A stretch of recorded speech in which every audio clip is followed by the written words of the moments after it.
بسم الله الرحمن الرحیم. جنبش مساف تقدیم می‌کند. سخنرانی استاد رائفی پور با موضوع مشکلات اجتماعی ماهواره، دوم آذر ماه 93، چغالک بوشهر. اللهم صل علی محمد و آل محمد.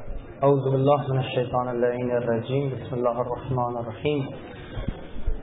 الحمد لله الذي جعلنا من المتمسكين بولایت مولانا امیر المؤمنین و ائمه المعصومین. عرض سلام، ادب، احترام دارم خدمت شما و تسلیت و تعزیت به مناسبت فرا رسیدن ایام سوگواری سید السالار شهیدان حضرت ابا عبدالله الحسین.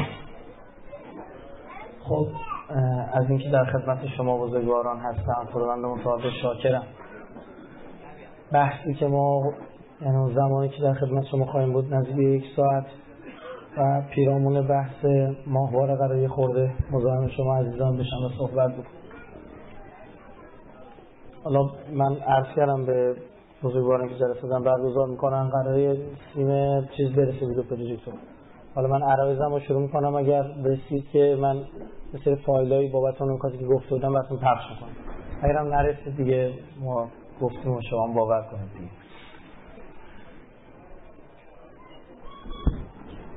از اگه این خروسه بذاره خیلی دیگه فضا طبیعی شده دیگه. خروسه هم جالب در نوع خودش. حالا خدمت شما عزیزان عرض بشم. ببینید ما آدما مثل خیلی از موجودات دیگه که خدا آفریده و حتی خیلی بیشتر قابلیت برنامه‌ریزی شدن داریم. درسته خودمون خیلی کارو برنامه‌ریزی می‌کنیم، اما خیلی وقتا قابلیت برنامه‌ریزی شدن داریم. همین دیروز من قبل نماز مغرب عشا سخنرانی داشتم دانشگاه شهید بهشتی، علوم پزشکی شهید بهشتی. یکی از این دانشجوهای روانشناسی اومده بود، شما هم صحبت می‌کردیم، مثلا قبل جلسه 5-6 دقیقه داشتیم صحبت می‌کردیم، موضوع همین بود. گفت فلان سخنرانی شما رو شنیدم و داستان از این قرار. گفتم بله این حقیقته، یعنی خیلی هم دانشگاهی قابل اثبات. ما یه نگرشی به زندگی داریم که این نگرش زندگی ما خیلی متأثر از اینه، خیلی در واقع معلول اینه که ما چطور زندگی رو شناختیم. یعنی قالب شخصیتی داریم دیگه. مثلا یه نفر توی یه خانواده به دنیا میاد، بزرگ میشه، یه جور فکر میکنه، توی خانواده دیگه تحت تربیت قرار میگیره، یه جور دیگه فکر میکنه. بسته به نوع آدما و عقاید دینیشون و نگاهاشون رفتارشون هم متفاوته. مثلا خدایی که من و شما اعتقاد داریم با خدایی که اون وهابی اعتقاد داره خیلی تفاوت داره. خب پس رفتاری که از ما سر میزنه متفاوت از رفتاری که از اون جانور سر میزنه. این یه حقیقته. خدای ما با خدای یهودی ها فرق داره. خدا همون خداها، اشتباه نکنیم، ما یه خدا بیشتر نداریم. پس برای نگاه ما متاسفانه نگاه آدما چی شده؟ متفاوت شده. این حقیقت یه چیزه. گفت حقیقت مثل آینه بود که از آسمون افتاد به زمین شکست، هر کسی تیکش برداشت فکر کرد خودش رو دید فکر کرد حقه. نه، بلکه اینجوری هم حق بینم از این صحبت برنامه این برداشت نکن که میگم حق نسبیه، مثلا همه یه جورایی. نه، حق یه چیز مطلقه و بشر باید با عقلانیت، با استفاده از این قدرت خدادادی به سمتش بره. منتها به هر حال منظورم اینه که این نگاه به خدا، نگاه به قیامت، نگاه به بهشت، نگاه به جهنم، نگاه به پیغمبرها، تمام حالا این چیزای فرهنگی دینی، مسائل ارزش دینیمون به کنار، اصلا ارزش اجتماعی فرهنگیمون، مثلا این مردم یه منطقه شجاع‌ترن، اصلا یعنی سلحشورترن، اینا باعث میشه رفتارهای ما متفاوت بشه. خیلی واضحه.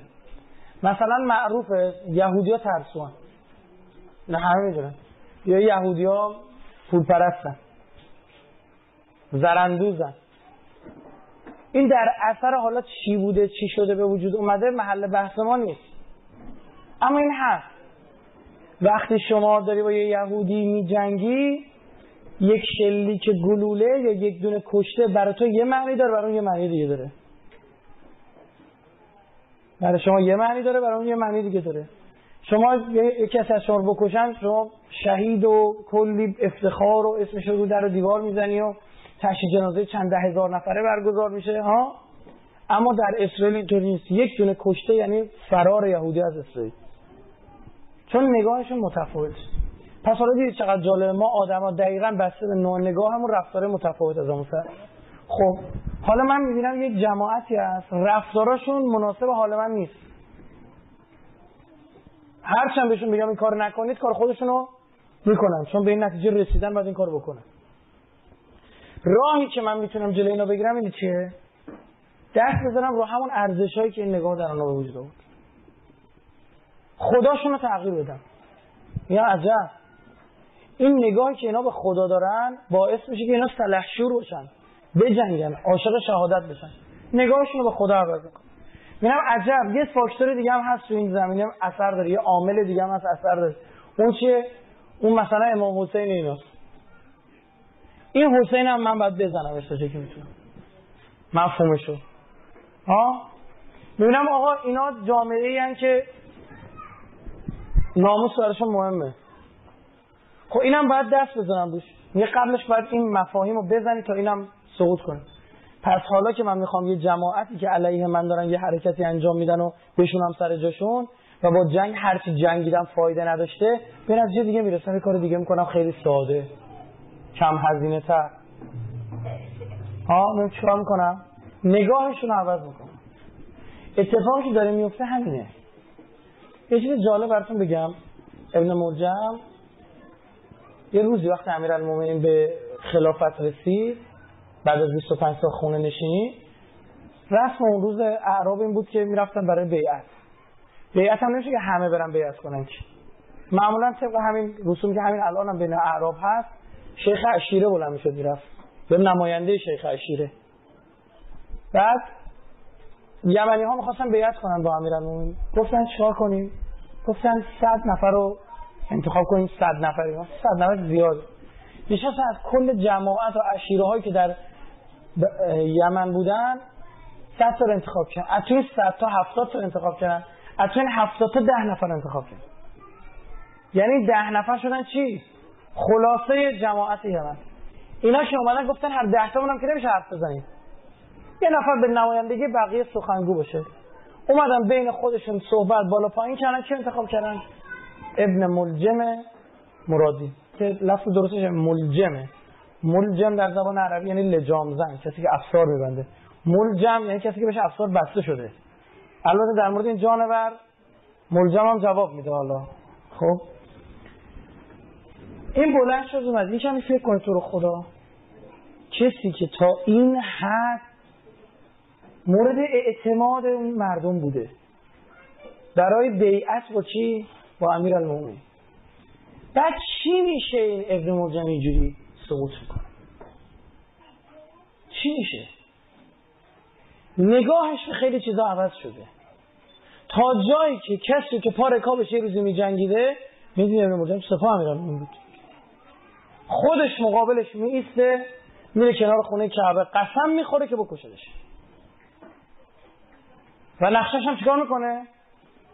اجرا میکنه. البته من خودم سخنرانی کردم در مورد نظریه که میگن ابن ملجم یهودی بوده، چون ابن ملجم مادرش یهودی بوده. وقتی هم ضربت میخوره حضرت امیرالمومنین میگه فوت و رب الکعبه، به خدای کعبه رستگار شدم پسر زن یهودی رو بگیرید. مشتر حضرت علی گفته.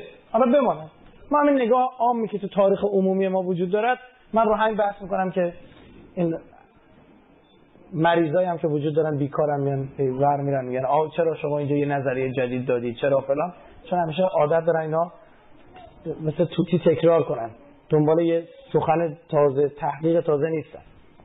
آره بذار همین هم دهنشون بستش. چی میشه یعنی ابن ملجم اینقدر سقوط میکنه؟ میگن جنگ جمل که انجام شد و بعدش صفین، خیلی جالبه، ابن ملجم داشته کوچه ها را میرفت، خوب دل بده من، یه خانومه ای داشت گریه میکرد، پیرزنی، این از پنجره که پنجره داشت ردش یهویی شنید صدا، وایستاد زجه داشت میزد، عزیز از دست داده بود، مثل همین رسمی که عرب‌ها دارن، زن همینطور گریه میکنه برای خودش یک چیزایی میگه، داشت گوش میداد ببینه چیه، دید داره انتقاد میکنه به خلیفه مسلمین، به کی؟ به علی بن ابی طالب علیه السلام. چیا میگفت؟ علی چرا پسر منو کشتی؟ علی چرا پسر منو به کشتن دادی؟ علی پسر من نماز میخون، علی پسر من روزه میگرفت، علی داغ به دل من گذاشتی، علی اینایی که کشتی مسلمون بودن ها، اینا جبر نبودن ها، اینا کافر نبودن ها، تو جمل 30,000 نفر کشته شدن. علی چرا این کار کردی؟ تو صفین حالا آماره خیلی عجیب غریبه 70,000 نفر کشته شدن. چرا این کار کردی؟ چرا مثل خلیفه های قبلی نرفتی با خارجی ها به جنگی؟ چرا با خودمون جنگیدی؟ همینطور انتقاد حرفایی میزد که دل ابن ملجم لرزید. دل ابن ملجم لرزید، نگاهش عوض شد، کارش به جای رسید که اومد برای زدن علی ابن ابی طالب. پس ما آدما میتونیم اصلا از این رو به اون رو بشیم، از این رو به اون رو بشیم. فقط کافی رو اون چی بشه؟ عملیات روانی بشه، صدای گریه، صدای سوز و آه، دیدن چند تا صحنه خون و خونریزی و ها، یعنی وای ظلم از این آشکارتر. فکر میکنیم معاویه چجوری به حکومت رسید؟ دقیقاً با همین حرفا. معاویه میگه علی مدیریت نداره، 5 سال اومده سر تو رو خدا دقیقا فرض کنید 5 سال شبیه تقریبا نزدیک به یک دوره ریاست جمهوری دیگه، درسته؟ ها؟ گفت 5 سال اومده سر کار، دقیقا گوش کنید، 5 سال اومده سر کار 3 تا جنگ داخلی درست کرده. یک کارنامه نگاه کنید، گفت 3 تا علی جنگ داخلی درست کرده، تو جمل 30,000 تا، تو صفین 70,000 تا، توی نهروان 4,000 تا. چقدر؟ این همه کشتی گذاشت توی دست مسلمان. بابا اینا نماز میخوندن تو کشتیشون علی، حالا چی میشد؟ میذاشت اونم سر جاش حالا بمونه؟ چرا اینقدر دیکتاتوری نگاه میکردی؟ چرا حتما باید اون حاکم رو عوض میکردی؟ چرا باید اینجوری میکردی؟ عجب. پس فکر نکنید ماجرای جوری بودی که مثلا آی ما اهل کوفه نیستیم نمیدونم چی و فلان. نه، حرفایی که زده میشد بنا به تاریخ خودشون این همین حرفای امروز بوده. معاویه وقتی رفت بالا منبرش هم شروع کرد داد و بیداد کردن، اولین چیزی که رو کرد پیرهن خونی عثمان بود. بعد این طرف انگشت بریده شده دست زن عثمان رو کرد. مردم کپ کردن. گفت وای مردم ببینید علی چه کرد. قتلوه از شانا، آب بسته بودن به خونه عثمان. همین حرف. فکر چرا آب بستن برای ابو عبدالله؟ میگفتن یا لسارات العثمان، ما برای خونخواهی عثمان اومدیم. این ذهن مردم ریخت به هم. منتها موقع منبر معاویه نهایتاً 10,000 نفر میدن پا منبر، الان یه وسیله درست شده میتونه 2-3 میلیارد نفر آدم گوش کنه. تازه فلش هم داشته باشی ضبط هم بکنی، بعدن هم یکی اومد نشون بدی، خواستی رجوع کنی بری قشنگ عین حرفو گوش میکنی. درست شد؟ تازه با رنگ و لعاب چی؟ بیشتر. اون موقع فتوشاپ نبود، الان هست. اون موقع تدوین و این آهنگسازی و اینجور چیزا نبود، الان هست. ماهواره یه ابزاره، یه جاهنه که یه حرفی رو میرسونه یه جا دیگه، رسانه میرسونه. یه زمانی فیلم ویدیو بوده، یه زمانی رادیو بوده، یه زمانی تلویزیون بوده، یه روزی ماهواره است، یه روزی واتساپ و وایبر و لاین و اینستاگرام و کوفت و زهرمار و این چیزا. همون حرف عوض نشده، اشتباه نکن، ابزار عوض شده، ابزار بروزتر شده، یک وسیع‌تر شده. بله میلیاردها نفر میتونه پوشش، میلیون‌ها نفر، 7 میلیارد جمعیت کره زمین اگه ماواردش بشه میتونه نگاه. دو ماندگاری مطلبه. الان ما نشستیم مثلا ویژگی رسانه‌های نوینه دیگه، ما نشستیم یا مثلا این فیلم سخنرانی امامو نشون میدن، تلویزیون داره نشون. آقا دهه فرض میشه اون اتفاقات و قشنگ فیلماشو تظاهرات‌ها رو برام میزنن. ماندگاری مطلبه. بعد اثرگذاری هم بیشتر شده. چرا؟ چون رنگ و لعابای خورده چی شده؟ بهتر شده. شما الان مثلا اینی که اینا سوریه رو با 2 تا شبکه ماهواره ریختن دارن. باور کنید با 2 تا شبکه ماهواره. چند تا شبکه زدن به عربی، سنیا به علوی‌ها و شیعه‌ها فحش میدادن، اینورم شبکه زدن، شیعه‌ها فحش میدادن به سنی. تمام شد. از زبان شیعه‌ها فهمیدی؟ آقا برنامه پخش کردن عایشه فنار عایشه فنار، بازکنک گرفتن تو لندن فرستادن تو آسمان. این سنی‌ها دیدن گفتن یا خدا ببین روزگار ما کجا رسیده، زن پیغمبر دارن این توسعه. کتاب نوشتن عایشه فهیه فاحشه، نسبت فحشا دادن به زن پیامبر. بعد شما خودتون یکم میخوام منطقی صحبتتون 2 تا 4 تا عقل خدا بهمون شعور داده. شما فکر می‌کنید بابایی که خوش منفجر میکنه این دیوانه است؟ نمیگه اون در این شک نکنید که خودشو بهشتی میدونه این کارو میکنه. اگه 1% احتمال بده که ممکنه من بهش نرم، میگه نمیصرفه. ریسک نکنم من دیگه قاشق برم بخچمش. اگه خروس میشه یه کاری که موتور زیاده شده. بعد واقعا یه قاشق مثلا میگه که همشون گفتن نهار بریم با پیغمبر بخوریم دنیا. تو عراق سنگار گرفتن. بعد گفتن قاشقات شو داستان گفتن منو بکشی. اینا گذاشتنش بعد نهار و بعد نماز اعدامش کردن بره ظرفا بشه. وای مزخرفاتی تو ذهن اینا چپوندن. او با خودش چی میگه؟ اون نه عایشه رو دیده نه صحابه پیغمبر رو. طبیعیه ندیده، ما هم ندیدیم. چرا حاضر خون بده به پای مثلا جناب عایشه؟ دلیلش اینه که میگه وای بر من این زن پیغمبره. اونا هم چی هن؟ صحابه پیغمبرن. زبان من لال 1000 بار. اگر یک نفر بیاد به شما گوش کنید، اول منطقیشو بگم بریم عقلی داریم بحث میکنیم. یه نفر بیاد من شما بگی که آقا امامتی که شیعه داره به چیزی من در آوردی خودتون صفحه امامت تو قرآن نیست مثلا هست را تو بید شما نمیزنید زیر گوشش مثلا میگه بیاد نشون بید فید نشون بدم میگه آقا درست شو. یکی بیاد میگه آقا شما توی تشیع عدالت آوردید تو اصول مذهبتون، نخیر من به نظر من خدا عادل نیست. یا آقا بیاد نشون بده اثبات میکنم اون بحث. یه نفر بیاد میگه آقا شما مسلمان‌ها که قائل بر این هستید که اون دنیا بهشت وجود داره و جهنم، نه درست نیست. آقا بیاد اثبات کنه. راست علمی حق داره شک کنه، ما هم با حق او میدونی و جوابشن. اما یه نفر بیاد شروع کنه به زبان امرال به امیرالمومنین فحش دادن، شما با او بحث علمی میکنی؟ دیگه بحث علمی نمیکنی که ما زیر گوشی رو سب انجام داده. حکمش چیه؟ قتل. یه چیزی شده حکمش قتله، اعدام حکمش. حالا بحث اینه یه نفر میاد میگه آقا صحابه پیامبر همه خوب بودن. من میگم اینطور نیست، من احترام قائلم برای نظر تو، اما اگه میخوای الکی خودت گول نزن. صحابه معصوم که نبودن، درسته؟ آیه قرآن داریم که برخی از آیه قرآن داریم یه پیغمبری که دور تو هستن یکیشون منافقینن. خب یعنی چی؟ یعنی اعدای مؤمنین در میارن.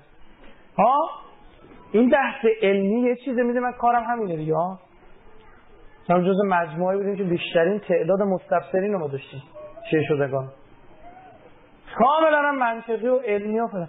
اما یه موقع شما میشینی شروع میکنی به صحابه کی پیغمبر فحش دادن، اون میگه این داره به پیغمبر فحش میده، به اینا فحش میده چون صحابه پیغمبرن. بعد خونم داره به زعم خودش میگه من در راه رسول الله دارم خون میدم.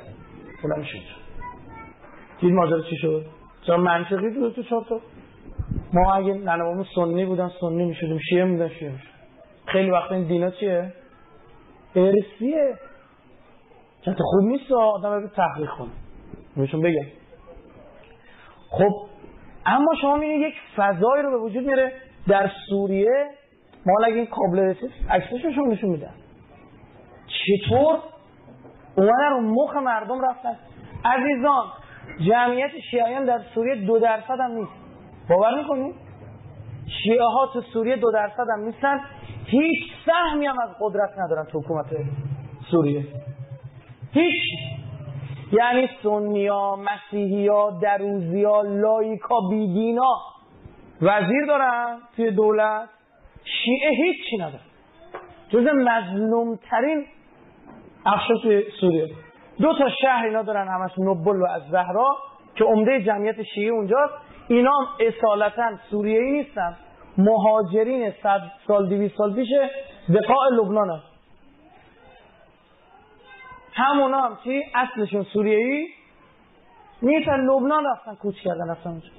که همین الانی که من دارم با شما صحبت میکنم همین دو تا شهری که گفتم در محاصره تکفیری هست. همین الان من با که این دانشجویی که در تهران داره درس میخونه سوریه شیعه است اومده بنده خدا یه ترم مرخصی گرفته داره درسش تموم میشه دکتراش داره میگه چرا مرخصی گرفتی؟ میگه درسم تموم شد برگردم. من کجا برگردم؟ نمیتونم برگردم. گرفتن دور راست بستر کجا برم؟ عمدن مرخصی گرفته بتونه یه ترم بیشتر ایران باشه. میره کار میکنه مترجمی میکنه بعد از ظهر. خانمش بارداره یک اوضاعی داره بنده خدا. اما ماهوارهایی که گفتن آه جنگ بین کدوم شه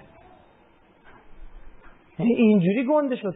پس خواهشاً یه وقت فکر نکنی اون کسایی که مثلا شما تافته جدا بافته ای اون کسایی که زمان اهل بیت بودن همشون پخمه به دنیا آمده بودن گیج بودن نخیر. خیلی از اون اتفاقاتی که اون موقع افتاد همین الان داره میفته و خیلی از ماها داریم همین الان سقوط میکنیم بدون که بفهمیم. خیلی از ما همین الان بلندگوی معاویه تو خونه هامون و دقیقاً داره رو ذهنمون اثر میذاره.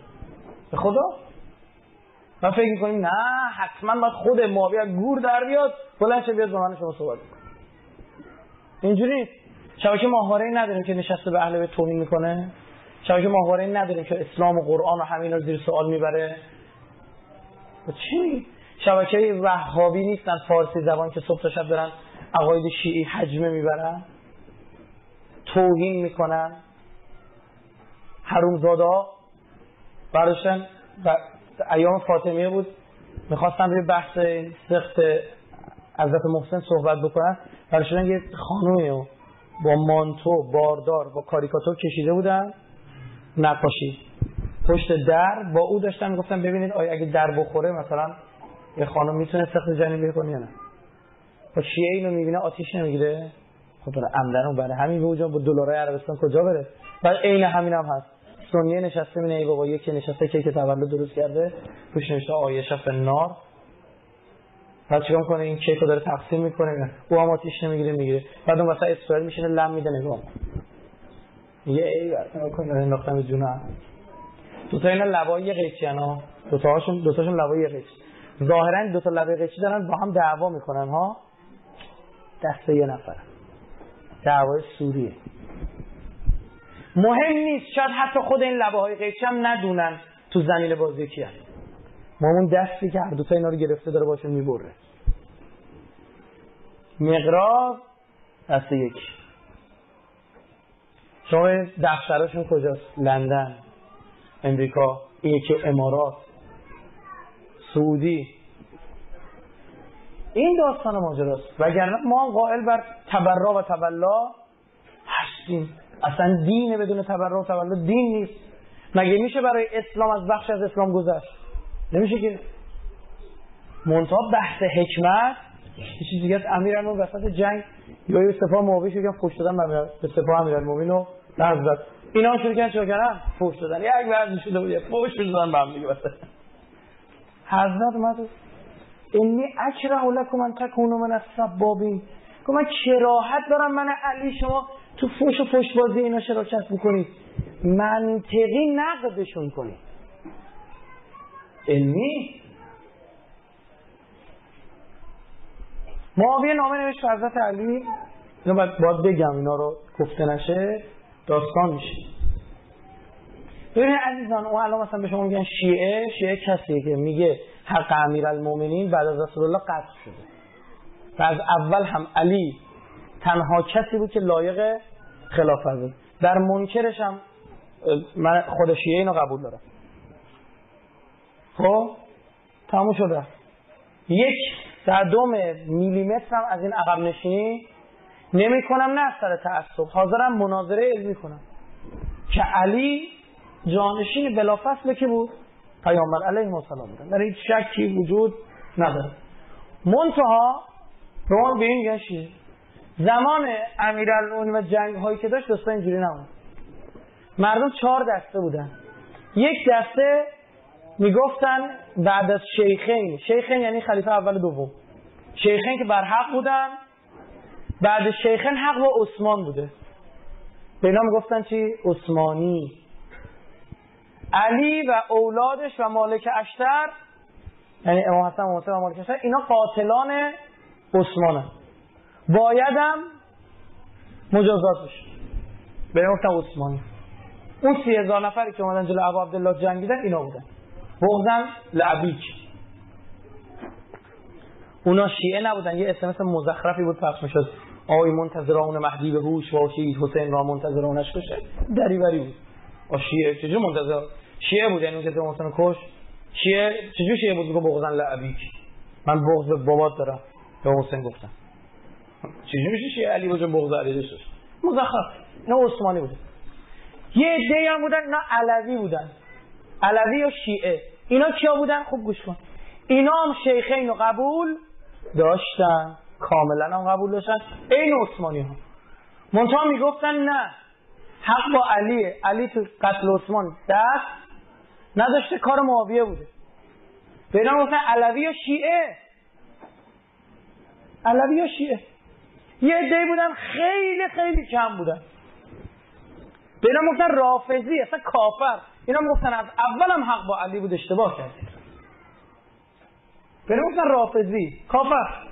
یه عده‌ای هم بودن، اینا هم خیلی خیلی کم بودن، اینا گفتن ای بابا هر 4 تاشون خوب بودن، شما چرا اصلا خودت قورت می‌کنی؟ به اینا گفتن اهل جماعت. و این شیعه که الان ما میگیم اون شیعه که اون موقع چیه؟ الان بحث سر مختار میشه، فکر چیه؟ بعضی دیدید بحث میکنن آقا مختار اونم بهشتیه یا غیر بهشتی و فلان. بحث سر اینه که مختار شیعه بوده یا رافضی بوده. فهمید چی شد؟ چون بعضی میگن مختار چی بوده؟ شیعه بوده، از شیعه اون موقع. یعنی چی؟ یعنی حب شیخین داشته، اما حضرت علی رو قبول داشته. بعد شیخین میگفته حالا عثمان اگه کشته هم شد، حضرت علی نفسش هم کشته شد، عملکرد خودش باعث این کار شد. متوجه چی شد؟ برای همین میگن که آقا این شیعه ناب نبوده. حالا یک نکته ما نمیتونیم خیلی بگیم حتما اینا، یه دم میگن نه خیر، نه این شیعه بوده، شیعه ناب بوده، به قول رافضی بوده ها، شیعه ناب بوده، منتها نمیتونست رو کنه. چرا نمیتونست رو کنه؟ چون 70-80% سپاهش اینجوری بوده، اگه رو میکرد همین رو میرفتن از سپاهش رو. معاویه نامه نوشت به حضرت علی، گفت ای علی به خاطر داری شیخین تو را مانند شتران به طناب بسته بودند و برای بیعت میکشیدند؟ نامه هست تو تاریخ ها. توهین کرد حضرت علی بیشرف. بعد حضرت برای چی کار کرد؟ که حضرت علی هم برگرده تو جواب 2 تا فحش بده به شیخین ها. بعد معاویه یه سند مکتوب دستش بیفته، بیاد به کل سپاهیان امیرالمومنین نشون بده، بگه دیدید علی شیخین رو قبول نداره. فهمید چی شد؟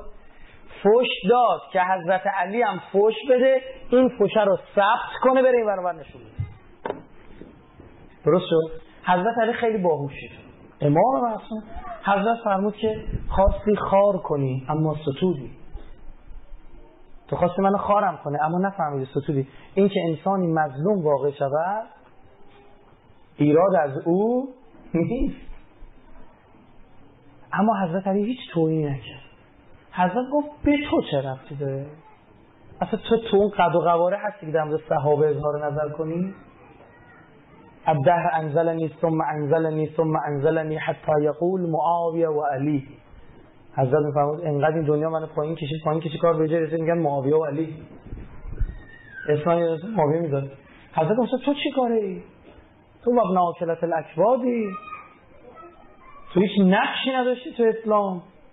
تو خانوادت از جد آبادت ضد بنی هاشم بودن و ضد اسلام بودن. چقدر هوشمند. الان همون اتفاق داره میفته، یه عده گلگیج دارن بازی معاویه رو میخورن.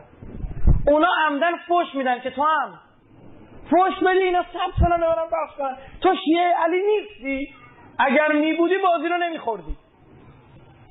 همون اتفاق به قرآن منطقه نفع ماهواره اومده وسط.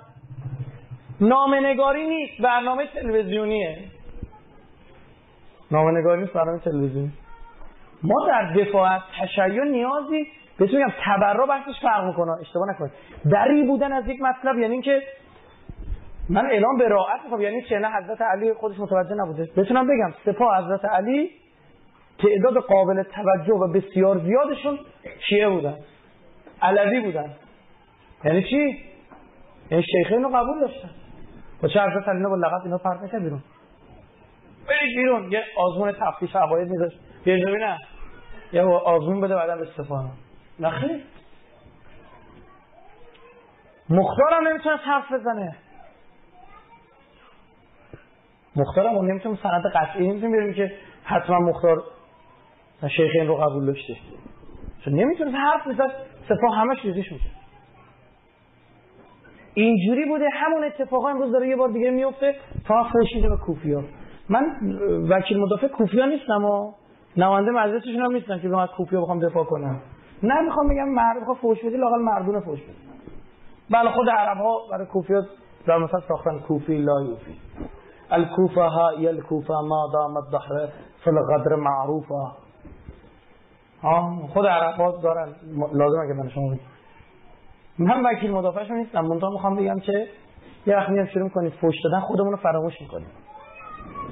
ما بری هستیم از تمام دشمنان اهل بیت. از هر کسی که قاطع بره. شما با اهل سنت صحبت کنید میگن ما هم بری هستیم. منتها ما قائل بر این نیستیم که چی؟ این صحابه که شما اسم میبری حق علی رو خورده باشه. ما میگیم چرا خورده؟ میگیم بحث علمی کنیم. کار من همین. صبح شد. من الان دانشجوهایی که پرورش دادم الحمدلله دارم مناظره میکنن تو این محیطای فلان با این تکفیریا. دخترخانه چند وقتش مناظره کرد 11-12 نفر شیعه شدن بعد مناظرهشون تو یکی این رومای این نرم‌افزار موبایل که اومده. حالا خاطرم از کدومی که نرم‌افزار بود اما تعداد روم پر شده بود 199 تا شده بود. خب یعنی اینجوری ما دفاع میکنیم از حریم اهل بیت. خیلی مثل‌گذارتر. امروز همون اتفاقات داره میفته. این یه بعد ماجرا. مذهب اینجوری میزنه یه بعد که مذهبیت میکنه. اگه میخواد مذهبی باشی تو این شاخه که من میگم باش و اینجوری باش، اینجوری فوش بده، اینجوری بشه، اینجوری باش. اگرم میخوای مذهبی نباشی که اونم شبکه داریم بیا نگاه کن. این شبکه‌هایی که امروز دارن برنامه پخش میکنن بابا اینا والله بالله اثر میذاره. به پیر پیغمبر اثر داره. ما رشد طلاق تو کشورمون فاجعه است. دقیقاً از سال 87-88 شده که چه اتفاق افتاد؟ 2-3 تا شبکه ماهواره جدید افتتاح شد. عموم متاسفانه طلاق‌هایی که جدید اضافه شد متاسفانه خیانت. یعنی قشنگ زنه یاد گرفت با یکی دیگه باشه. با من این شماره تلفن گویا داره مؤسسه‌مون تو سایت ما مصافه دیگه مصاف. خب بعد چه تلفن گویا مردم زنگ میزنن سوال میپرسن فلان. دختر خانم تماس گرفته. خب استاد من 2-3 سال ازدواج کردم سخنرانی شما رو گوش کردم. حالا اون میگه استاد من به خودم نمیگم استاد یا خیلی. آره من سخنرانی گوشم یه سری گناهایی میکردم حالا کنار گذاشتم الحمدلله. مادرمو چیکار کنم؟ چجوری میتونم راهنماییش کنم؟ ایشون دوست پسر بود. خوندنه از کجا یاد گرفت؟ از ویکتوریا.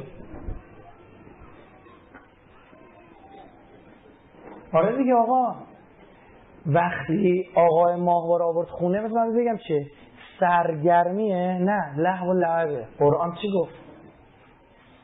فاذا رأوا تجارة او لهوا انفضوا الیها او لهوا. همینه میشینه. من نمیگم لذت بخش نیست، لذت بخشه. من که نگفتم بگم خوشش هم میاد سرگرمش.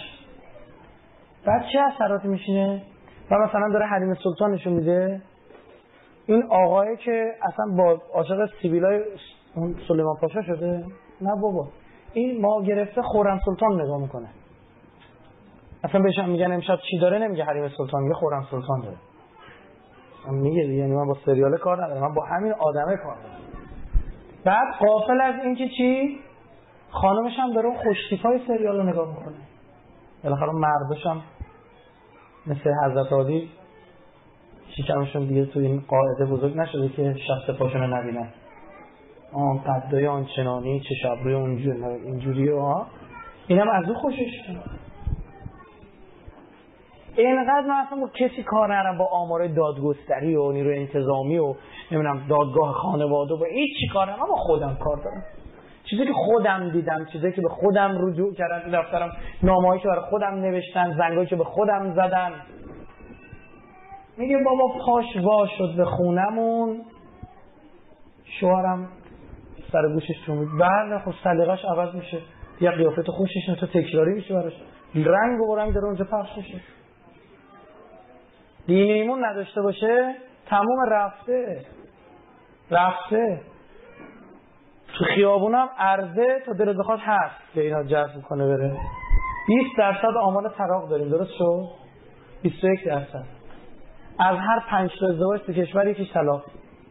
تو کل کشور میانگین بهتون بگم مثلا یک شهری داریم 40% طلاق داره، از هر 100 تا طلاق 40 تاش طلاقه، از 10 تا 4 تا. یک جایی هم داریم از هر 17 تا یکیش طلاقه، مثل سیستان و بلوچستان. اینا با هم جمع شده 21%. این 21% هم عموما طلاق‌ها تو همون سال اول ازدواج. این دختر جوانی که طلاق گرفته، ازدواج کرده، طلاق گرفته رو دوباره برگشته تو جامعه چیکار باید بکنه؟ یعنی فاجعه یکی دوتا نیست. دوباره ازدواج مجدد کنه با یه پسر یا با یه مردی که او هم زنش رو طلاق داده بوده، یا نه شاید اصلا یه مردی به این فکر میکنه بیکارم برم ازدواج کنم بار مسئولیت به عهده بگیرم. خیلی ماجرا پیچیده میشه. بله من وقت تویی نکردم به خانم‌های مطلقه، اشتباه نکنید، خیر میخوام دارم میگم اکثرا دیگه. خب چجوری باید ازدواج کنه؟ یه پسرم بخواد ازدواج بکنه خدا وکیلی، یه پسر بخواد ازدواج کنه میره با یه دختر ازدواج کنه یا با یه خانم مطلقه؟ حقیقتا کدوم احتمالش بیشتره؟ تموم شد دیگه. و چه اتفاقی مثل جامعه اتفاقایی که تا دیروز توی خوابت هم نمیدیدی جای دیگه نمیشه ببینی، این برای نزدیکان داره اتفاق میفته. داره میشنوی نه کی این بلا رو سرشون آورد؟ خودشون، نه ماهواره. باور کنید چون دشمن باید دشمنیشو بکنه، معاویه باید از حرفا بزنه. تو ساده بودی که رفتی نشستی پا منبر فرزند هند جگرخواه. مقصر تو بودی که شاید یه روز تو سپاه علی بودی، اما وقتی داشتی میرفتی صدای ناله سیاسی یکی از این شبکه‌های سیاسی رو پشت پنجره شنیدی، دلت لرزید و گفتی این ظالم و او کافر و این فلانه، نگاهت برگشت. چیز جدیدی نیست. شیطان اصلا چیز جدیدی برای رو کردن نداره. شیطان نقشه‌اش تکراریه به خدا. قرآن بخونید عموم نقشه‌های شیطان رو بهتون گفته. قرآن بخونید، درست حسابی بخونید، همه نقش رنگ و لعاب عوض میشه. یکی از روش‌های دزدیدن ماشین شکستن شیشه است. این لو رفته است. حالا یه بار با سنگ میشکنن، یه بار با شمع ماشین میشکنن، یه بار با ابزارش داره عوض میشه. اصل همون روشه چی؟ شکستن شیشه.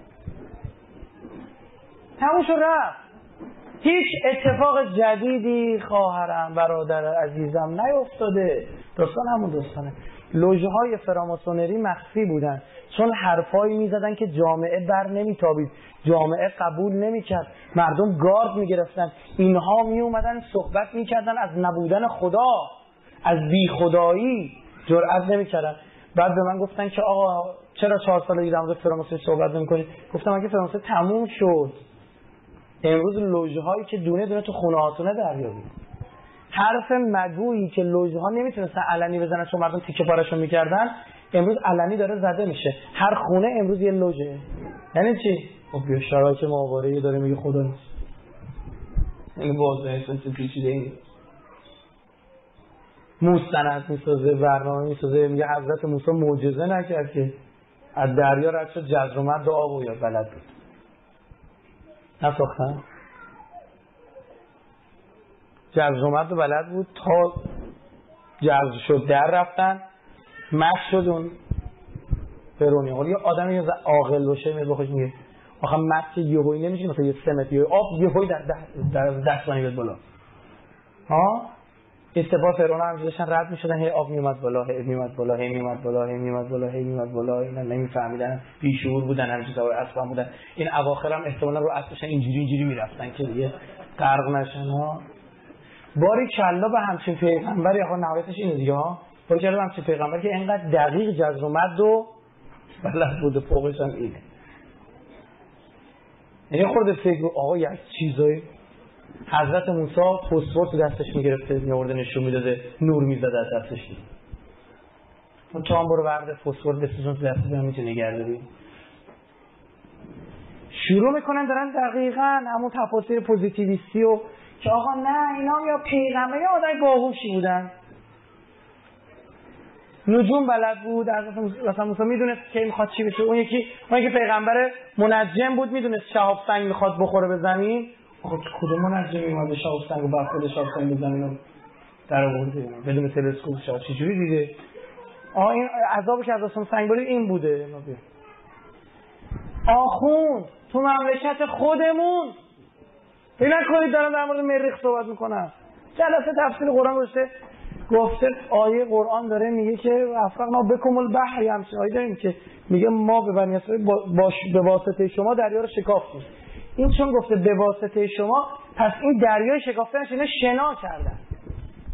بعد آیه دیگه تو همون قرآن میگه موسی تو عصاتو زدی دریا شکافته شد. او رو نمیگیری.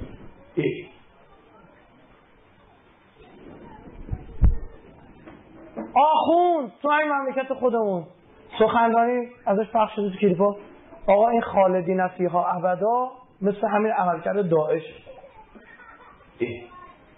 ما آیه قرآن داریم یه عده در جهنم ابدا میمانن تا ابد. در یه عده به اندازه گناهشون چی؟ عذاب میشن بعد میرن بهشت.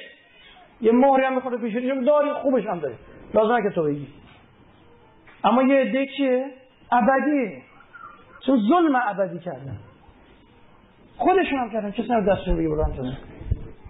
بهتون میگم فکر نکنید مثلا قاضی شورای هم آخوند بود، این فقیه بود. شمر به زلجوشن لعنت الله علیه، این ملعون فقیه بود. عبدالله ابن عمر میگه سال بعد از کربلا من اینو توی پسر خلیفه دوم میگه دور اومده برای حج، سال بعدش دیدم داره اونجا بحث میکنه، ایده رو جمع کرده دور خوش که پشه روی دستش بزنی بکشی خون بیاد. این پشه در چه حالت خونش نجس؟ اگه خونو داره میخوره یا نمیخوره. جالبه عبدالله ابن عمر ماجرا که نقل میکنه حکم فقهی که شمر داده درستم گفته. از شمر 2 حدیث نقل کردن، شیعه نه ها، یعنی راوی حدیث هم بوده. فکر میکنی با یه مش آدم میجنگه شاخ داشتن دوم داشتن؟ خیلی از اون آقایانی که امام حسین تنها گذاشتن تفسیر قرآن میگفتن. امان از خر مقدسا که هیچ وقت نمیتونن تشخیص درست بدن. امان از خر مقدس که حضرت علی میگه خطر اینا از معاویه بیشتره. امروز هم بهتون میگم این حضرت علی با 2 اسلام جنگید، ما با همین 2 اسلام باید بجنگیم. اگر با این 2 اسلام نجنگیدیم ما باطلیم. یک حضرت علی با اسلام معاویه میجنگید که با رومیا بسته بود، اسلام کاخ خضرا، اسلام کاخ سبز که اسلام بود که هدف وسیله رو توجیه می‌کرد، هر کی هر کاری می‌خواد بکنه، ما حکومت رو داشته باشیم. می‌خوای نماز بخون، می‌خوای عرق بخون. همین چی شد؟ اسلام که دنبال چیه؟ قدرتشه.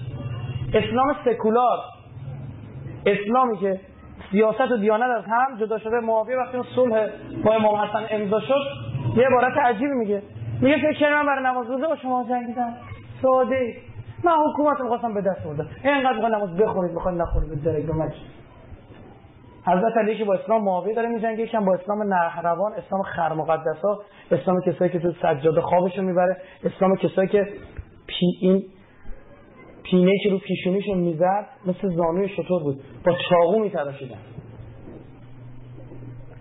اسلام کسایی که قرآن هم میخوندن. حضرت علی ابن عباسی که فرستاد با اینا بحث بکنه گفت با اینا با قرآن بحث نکن. گفت چرا؟ ابن عباس ادعای تفسیر قرآنش میشد. بالاخره حبر الامه و فلانی هست. بعد حالا به خود شک دارم که این ابن عباس عبیدالله بود یا عبدالله بود. حالا اینا پسر عموهای امیرالمومنین بودن. خب با اینا بحث قرآن نکن، قرآن تعویل پذیره. یعنی هر کسی میگه نظر من اینه که نظر من، با اینا با سنت بحث کن. بگو پیامبر چیکار کرد، پیامبر چیکار کرد، اینجوری بهش برخورد. علی منو به تفسیر قرآن قبول نداره. بعد با اینا قرآنی بحث کرد، پدرش در اومد. دی هر چیزی میگه این آیه میخونه من آیه میخونم. الان وهابی‌ها سر میبرن آیه قرآن نمیخونن. میگه برداشت من این. یدالله فوق ایدیهم، دست خدا بالای دستاست، میگه خدا دست داره.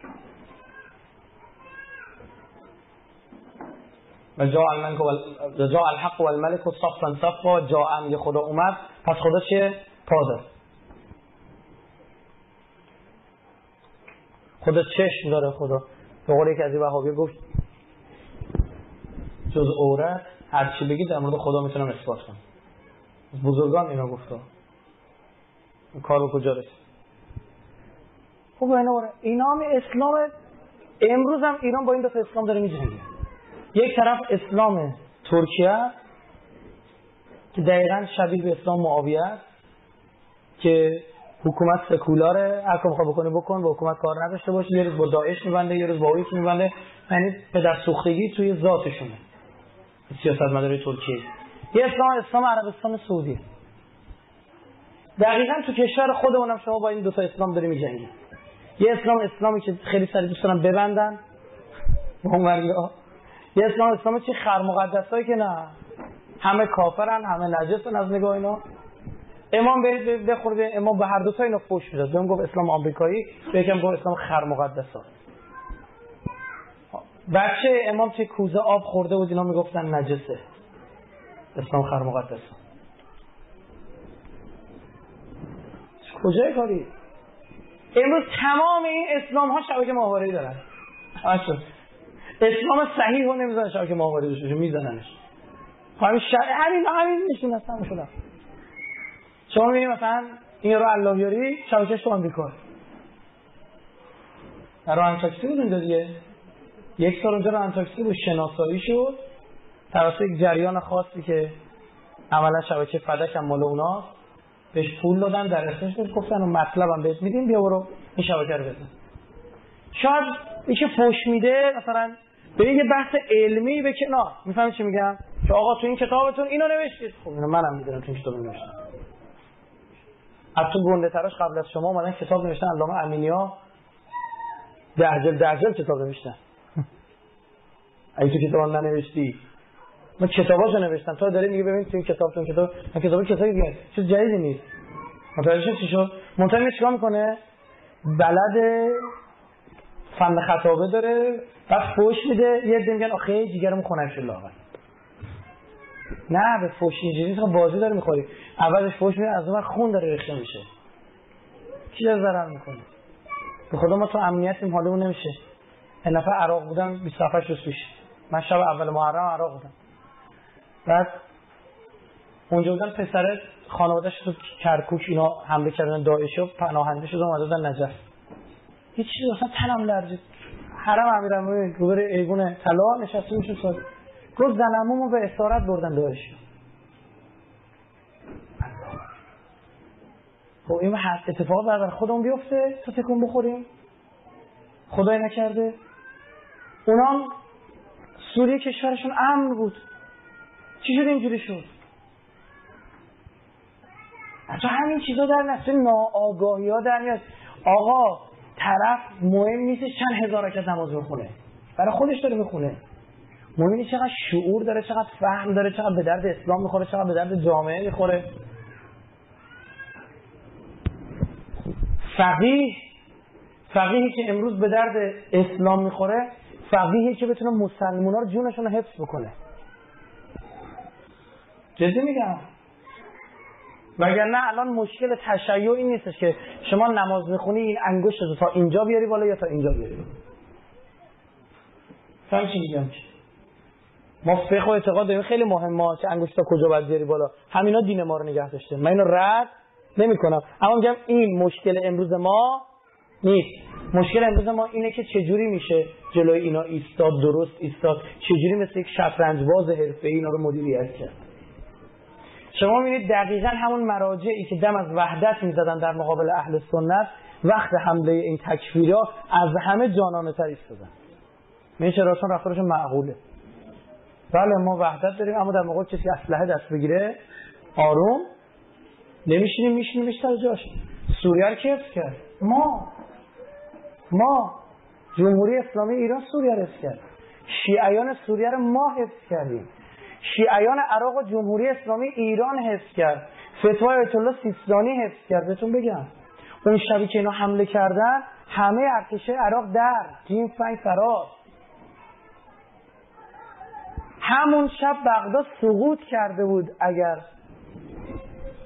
با فرمان رهبری از اینجا قاسم سلیمانی نمیرفت. تموم شده بود. همون شب بغداد سقوط کرد. بغداد میدونی یعنی چی؟ یعنی کاظمی. بعدش کربلا، بعدش هم نجف.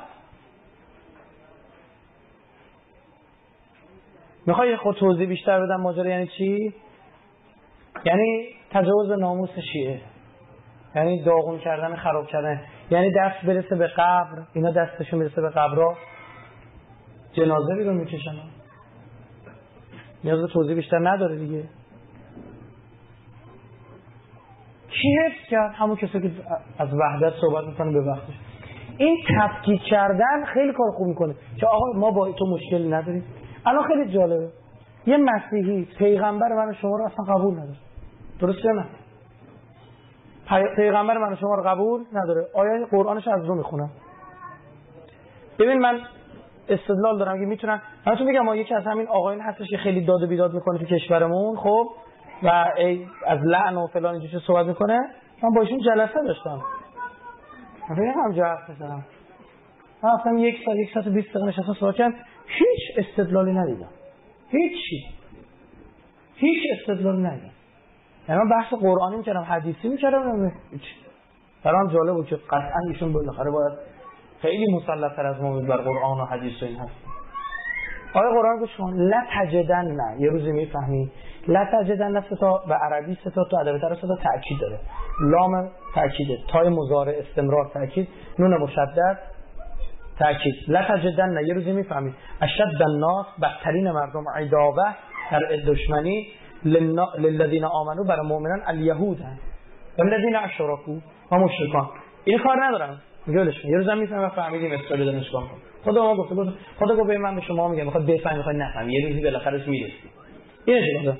ولا تجدن اقربهم مودة للذین آمنوا الذین قالوا انا نصارى. گفت اونی هم که مودت با شما داره، مودت یعنی چی؟ دوستی کردن. ها این آیه قرآن است. کیان؟ مسیحیان. حالا یه سوال، مسیحا پیغمبر من شما قبول دارن؟ نه. رسول الله به پیامبری قبول دارن؟ نه. خب به اهل بیت دارن؟ نه انسان. حالا مسیحا که تو ایران بودن و تو عراق بودن خبر اهل بیت است، بله ما به اهل بیت هم هستشون، اما عموما بگید نه. سنی به ما نزدیک‌تر یا مسیحی که پیغمبرم قبول داره، خب به اهل بیت هم داره. قرآن میگه مسیحی مودت باید داشته باشی. بعضی یه میگه نه اینا کافرن، اینا نجسن. اون طرف هم چی؟ توله های ابن تیمیه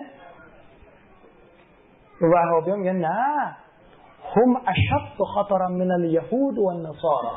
هم یعنی که شیعه الروافض، هم اشد خطرا من الیهود و النصارى. اینا خطرش از یهودی و نصرانی بیشتره، باید اینا کش. چرا؟ لماذا؟ برای چی؟ یقول ابن تیمیه. برای ابن تیمیه گفت گوره بابا ابن تیمیه. ابن تیمیه چه خری بود الله حافظ زده؟ پیغمبر معصومه. کی بوده الله؟ کسی که تا همون دوره‌ای که اومد این مزخرفات و نظرات شاذ داد، خود اهل سنت اینو چپوندنش تو زندان. شیعه کاری نبود. خود اهل سنت چپوندنش تو زندان، تو سوریه تو زندان بود، تو مصر تو زندان بود. خیلی جالبه، آیه های صریح قرآن دیگه دیده نمیشه، چون تعصب میاد جلو، چون خون میاد جلو چشم. اون هم بغل نشستن نگاه. جالبه شما نگاه میکنید میبینید دقیقاً این دو تا جریان فکری، هم وهابیت افراطی اونوری، افراطی سنی حالا بگیم، در اون افراطی شیعه، جالب دیدید با اسرائیل کاری ندارن، به غزه یا فوش میدن. خیلی جالبه ها. خب باید بفهمین قیچی که دست خود اسرائیله. من چه دشمن باشم بخوام روی مخ شماها کار بکنم، نمیام که شروع کنم از همون اول نعوذ بالله توهین به اهل بیت کنم. چه قبول نمی‌کنید. میام شما رو با حب اهل بیت میزنم. مثل اون بابایی که انگلیس آورد توی اشایر بختیاری، علم کرد توی ایلات بختیاری، سجیکاک افسر اطلاعاتی انگلیس از تهران فرستادن سجیکاک اومد میگه هر که مهر علی مینه دلسه صنعت ملی نفسی چه نسه. هر که مهر علی تو دلشه سینه میزنه اینو بخونه. هر کی مهر علی تو دلشه ملی شدن صنعت نفت نمیخواد. انگلیس نفت گرفت. میخواد بزنه با حب اهل بیت میزنه. اینا رو هم با حب صحابه میزنه. خیلی واضحه. این کاغذ رو همون موقع که دادن گفتن یه وقت تمام. 30 هم که نرسید. عیبی نداره. ما هم حرفمون رو زدیم. سعیم کردم نکاتی رو بگم که نیاز به تصویر یا نداشته باشه. خیلی خوشحال شدم که در شهرتون حاضر شدم. امیدوارم که هر جا هستید سلامت و سربلند باشید. سایه امام زمان بالا سرتون باشه. انشالله جواناتون خوشبخت، نونتون گرم، آبتون سرد بشه. تعجیل در فرج امام زمان. سلامتی خودتون، خانواده‌هاتون، صلوات علیه.